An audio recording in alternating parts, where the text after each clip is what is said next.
Majo John and Juanito in Acamal, Mexico. I am having the best Christmas. Oh my God, what a great Christmas. I've had a whole menagerie of animals in and out of here this morning. Elvis is back here eating. Elvis is my most domesticated uh, street urchin who comes to visit me. I don't know. I think he belongs somewhere, but I don't know where. But he's been in and out of here 3 times today. He's the one who's really comfortable coming in the house. But the morning, early afternoon has also been colored by feeding 3 different dogs out here. Usually it's always been the black dog Negro. Today I fed 2 of his hoodlum friends. That was really great. And then Negro, a breakthrough with Negro, who he's really skittish, never has wanted to get close to me. He came right up here, allowed me to pet him, sat under my chair for a while, just hung out. That was awesome. And I had several places, and there's different bird. What got me to make this tape was I saw swallows out here today. Maybe that's a swallow. I saw swallows. First day I've ever seen swallows flying out here. And I'm big into birds. I love the birds. I want to get rice from the store where I'm broke right now and running a tab at Tequilaville. Grocery store and restaurant upstairs. Because I've seen they get mourning doves out in front of the store by putting out rice. The mourning doves love rice. I want to get a little bag of rice. That'd be a cheap way to feed the birds. So a peaceable kingdom developing around me here, which I try to do everywhere I go.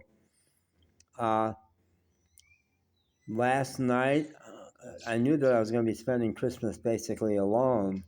I was a little intimidated by that, but last night I wrote some really nice messages to people, including somebody that there's been some hard feelings. I sent him a Christmas note, very nice. And then I got lost in the weeds on YouTube, funny stuff, old Saturday Night Live sketches.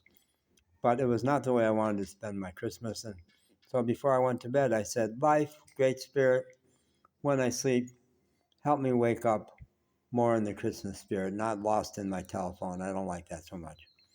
And sure enough, I woke up on fire and made a long video about I'm calling it my Christmas Carol, 5 happy ghosts from my Christmas past. And I had a big spiritual experience 5 years ago, changed my whole life. And the 5 Christmases since then, every one of them has had a Christmas miracle of some kind or another. And the miracle I was claiming here was that down the road there, they were partying. And they woke me up at midnight and I went back to sleep. And they woke me up at 3 and I couldn't go back to sleep. And the miracle in all that was that in Mexico, you don't get upset with it. It's a much more social. And this pueblo is very social. An awful lot of people know each other. Lots and lots of people. It's a small pueblo and they've all been here, for a long time. Many of them born here. So it's a very social pueblo. But what my landlord taught me, I said something about a problem I had. A guy was setting off boomers, explosions, fireworks that are just a really loud noise. And I said, it's really annoying. And he says, well, don't say anything about it. And I said, no, I knew not to. And what I got about last night was, in this society, you sure won't call the cops for a noise complaint. Certainly not on Christmas Eve, but anytime. Never. It would not occur to somebody to even complain at all. They're having fun. They've got a right. So if it bothers my sleep, I need to handle that somehow. In the U.S., in grad school, we had the cops show up at my house where we were having a loud party. And I did a 3-month stress management program with the Syracuse, New York Police Department. And riding in the squad car, where I got my first collar, was a cop that went out on a noise complaint. Drug dog kid playing his radio too loud. And they ended up wrestling on the floor. And I thought, that cop is so stressed out, that gun's going to come out.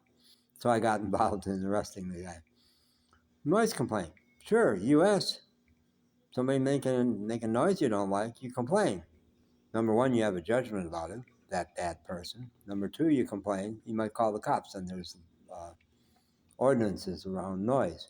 Mexico, maybe in some of the big cities, but place like this, are the cops going to come out for a noise complaint? No.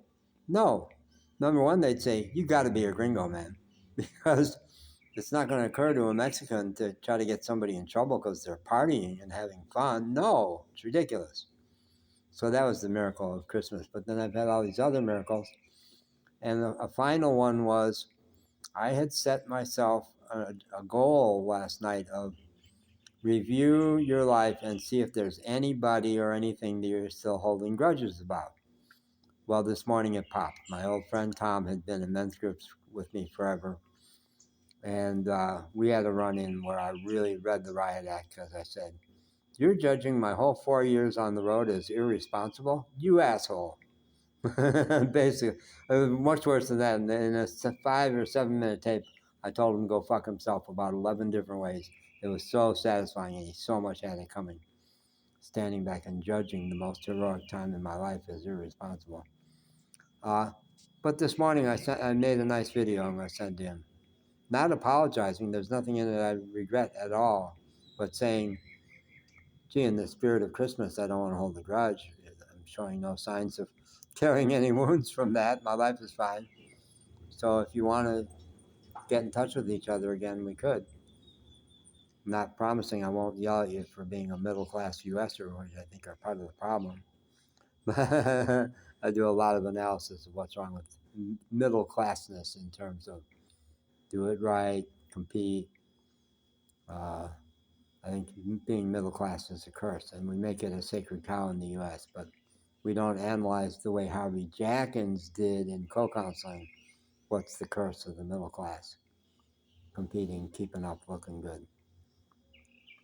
So I'm going to send him that. That'll be nice. He may not do anything with it, but it feels good. So many things. Is Elvis still here? He may be in the house somewhere. Sometimes he has taken naps on the love seat. He has taken naps on my bed. I think he's left. Merry Christmas, people. I learned a new word yesterday. I knew from New Year's last year was my first day in Veracruz, and very miraculous. Found a fabulous party. And I know that New Year's Eve is called Noche Viejo, the old year. And Christmas Eve is called Noche Buena, the good night. Good night. So it's no longer that. So today we say Feliz Navidad. And thank you for listening. Those of you who hung in till the end, die hard, drop a comment. I love comments. And have a great Christmas. I'm going to get this posted today sometime. Bye.